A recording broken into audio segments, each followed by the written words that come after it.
Meantime, the lights are coming back on for the millions of Texas residents who lost power, but utility officials saying limited rolling blackouts are still a possibility if electricity demand rises. And for that story, we go to our energy expert, Brian Sullivan.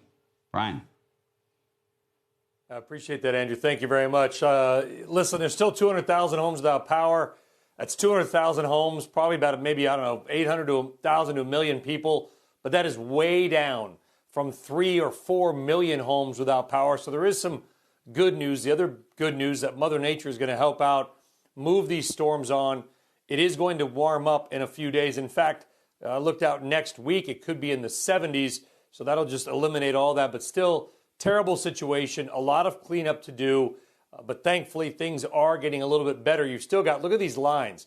That is people lined up for propane, for water. Because remember, guys, with what happened with a lot of the water is that certain water pressure dropped to the point where they weren't sure that the water supply would be safe or clean. So you literally have lines of hundreds or thousands of people trying to simply get water or to have heat. Very, very rough situation. Hearing from a lot of friends down there in the Houston and Texas areas and thinking about them, everything's starting to come back online. From an energy perspective, at one point, maybe upwards of 40% of U.S. oil production was simply offline. Remember, when you have these wells, you get water vapor. Water vapor, what happens when it's really cold?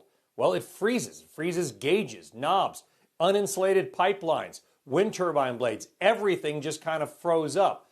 By the way, it is not quite over for the electricity side. Electricity is something we don't think about, guys.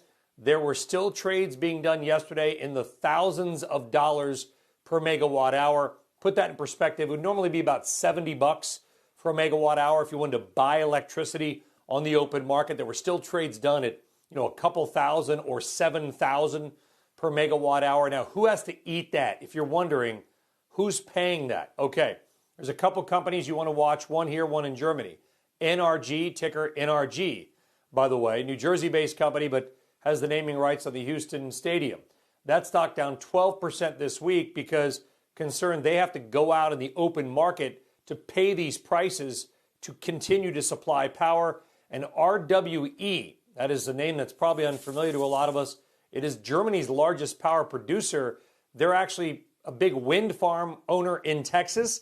A lot of their wind farms were knocked out, and last night or yesterday they warned that they're going to have low to mid triple-digit million euro hits to earnings because also, guys, they had to go out in the open market in trading and buy and pay these prices. It can't pass, Andrew. I hope these prices onto their consumer. You'd literally have an electric bill that could be $10,000 a month or something like that, and I'm not exaggerating. So someone's going to have to eat that. And coming up in 7:15, I'll tell you about a new report that shows that ERCOT was minutes or even seconds away from a meltdown so catastrophic, the blackout could have lasted a month. Shepard Smith here. Thanks for watching CNBC on YouTube.